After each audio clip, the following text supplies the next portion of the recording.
আচ্ছা, আজকে একটা ঘোড়ার ছবি করছি, শুধুমাত্র পেন্সিলের ব্যবহার করছি আমি।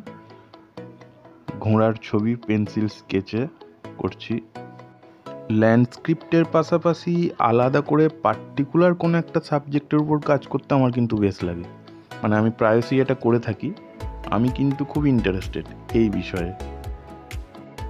জানি না ভিডিওটা তোমাদের জন্য কতটা হেল্পফুল হবে। আমার ক্যামেরার স্ট্যান্ডটা একটু ডিস্টার্ব করে গেছে এই এপিসোডে, যার জন্য আমি একদম ফ্রন্ট সাইড থেকে দেখাতে পাচ্ছি না। তোমরা একটু অ্যাডজাস্ট করে নিও। তো যেটা বলছিলাম, আমার কাছে সাদা রাফ পেপার আর একটা পেন্সিল মানেই কিন্তু ড্রয়িং।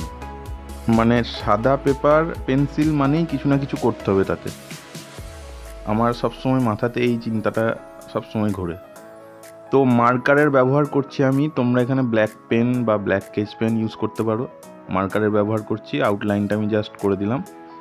আমি ছবিটা খুব একটা অ্যাডভান্স লেভেলে নিয়ে যাব না, জাস্ট ঘোড়ার স্ট্রাকচারটা আমি তুলে দেখাচ্ছি আজকে। ব্ল্যাক মার্কারের ব্যবহার করলাম, হালকা একটু পেন্সিলে সেট করে দিলাম। তো ঘোড়ার ছবিটা এরকম দাঁড়ালো। ভালো লাগলে লাইক, কমেন্ট এবং চ্যানেলটাকে সাবস্ক্রাইব করে দাও।